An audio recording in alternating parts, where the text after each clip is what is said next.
ជំរាបសួរម៉ែបាទសួស្តីចា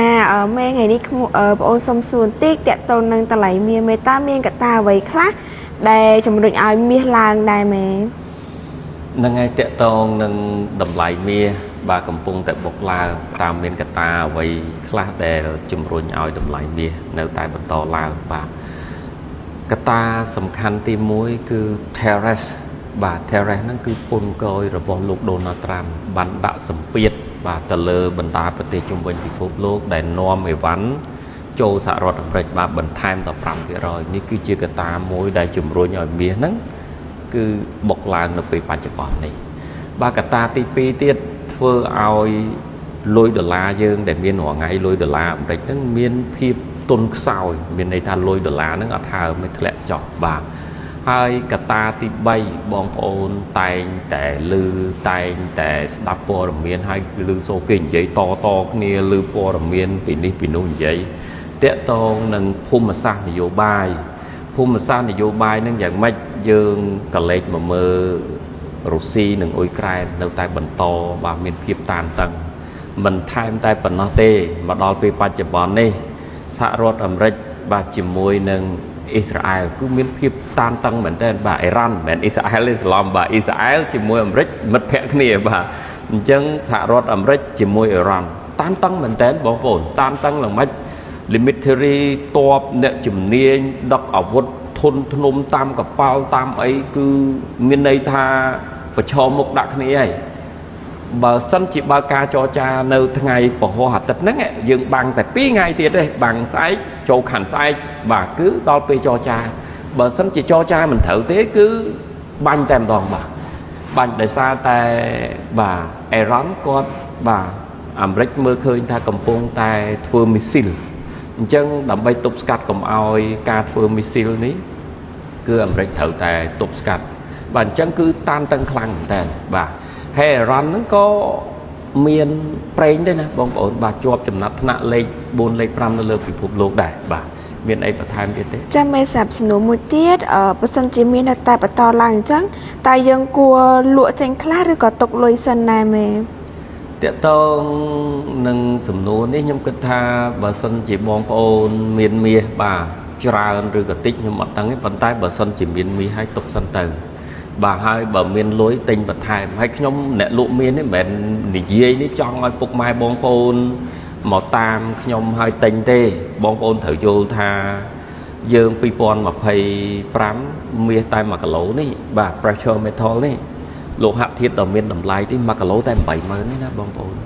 មកដល់ពេលបច្ចុប្បន្ននេះយក8គុណនឹង2បានតែ16ទេមកដល់ពេលនេះ$160,000ទិញអត់បានទេហើយធនាគារបាទ Swiss បាទ UBS គាត់ព្យាករថាឆ្នាំនេះពាក់កណ្ដាលឆ្នាំហ្នឹងបាទ2026អញ្ចឹងខ្ទង់ចន្លោះខែ6ខែ7ហ្នឹងមាសនឹងឡើងដល់$200,000ក្នុង1គីឡូណោះអញ្ចឹងខ្ញុំមានអារម្មណ៍ថាគឺព័ត៌មានបាទរបស់ធនាគារ Swiss នេះគឺគាត់និយាយគឺពិតហ្មងបងប្អូនបាទព្រោះគេអ្នកកាន់កាប់មាសបាទអញ្ចឹងគេអ្នកគ្រប់គ្រងមាសរឿងអីគេមិនដឹងបាទដោយសារតែភូមិសាស្ត្រនយោបាយបាទមានភាពតានតឹងតាក់ទងនឹងសេដ្ឋកិច្ចបាទ trade war តាក់ទងនឹង terrorist អីហ្នឹងគឺមានបញ្ហាហ្នឹងគឺជំរុញឲ្យតម្លៃមាសហ្នឹងបុកឡើង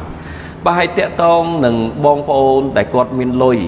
បងប្អូនខ្លះគាត់ថាគាត់ដូចជាមិន interest តាក់ទងនឹងមាសអីទេ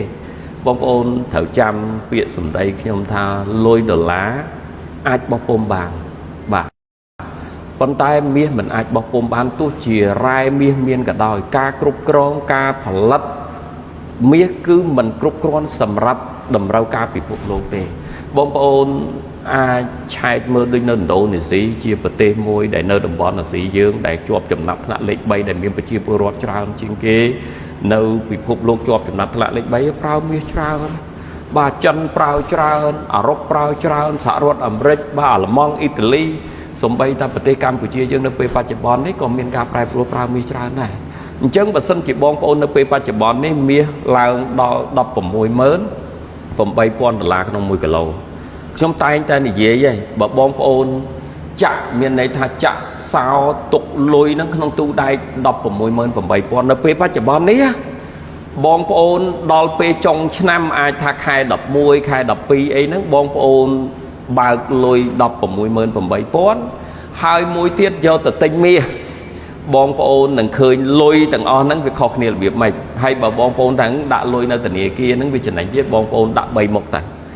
មួយចាក់សោក្នុងទូដៃ 168,000 មួយយក 168,000 ផ្ញើធនាគារស៊ីកាមួយទៀតយក 168,000 មកទិញមាសបងប្អូននឹងឃើញលទ្ធផលនៅចុងឆ្នាំថាវាខុសគ្នាយ៉ាងម៉េចដែរបាទព្រោះដោយសារអីនេះគឺជារឿងពិតបាទមកដល់ពេលបច្ចុប្បន្ននេះមាសឡើងជិត 17-10,000 ហើយមានចំណុចល្អមួយទៀតដែលធនាគារ JP Morgan របស់សហរដ្ឋអាមេរិកគាត់ថាព្យាករណ៍ថាមាសនឹងឡើងរហូតដល់$8,000ក្នុងមួយអោនហើយ$8,000ក្នុងមួយអោនវាស្មើនឹង1គីឡូហ្នឹង25,000បាទគាត់ថាមិនមែន2026ទេអាចដាច់ឆ្នាំ2026ហ្នឹងនឹងឡើងដល់អញ្ចឹងបងប្អូនទុកលុយវាជារឿងមួយដែលយើងគិតថា invest មកមាសទៅយើងវាជាទ្រព្យមួយជាសកលមានន័យថាប្រជាពលរដ្ឋគ្រប់បាទជាន់ថ្នាក់ហាងមាសហាងពេជ្រណាក៏គេទិញដែរបាទហើយអត់រើសប្រទេសទេប្រទេសណាក៏យើងលក់បានបាទស្រួលមែនតើបាទដើម្បីយកលុយមកប្រើការវិញហើយទោះជាបងប្អូនទិញខ្ញុំថ្ងៃហ្នឹងស្អែកខាងស្អែកឡើងបងប្អូនចង់យកមកលក់វិញគឺបានលុយព្រាមៗតែម្ដងបាទអញ្ចឹងខ្ញុំនៅតែចង់ឲ្យពុកម៉ែបងប្អូននៅប្រទេសកម្ពុជាយើងទិញមាសទុកធ្វើជាទ្រព្យបាទអញ្ចឹងសង្ឃឹមថាបងប្អូនស្អែកអត់ទាន់ហួសពេលទេគឺនៅចន្លោះ 16,000 ជាងនៅមានឱកាសនៅឡើយទេបើឡើងដល់ 20,000 ខ្ញុំនឹងឲ្យបងប្អូនសម្រេចចិត្តក្នុងការលក់ឬក៏ទុកបាទឬក៏ទុកបាទអញ្ចឹងរស់រាន់ឡើងបាទសូមអរគុណ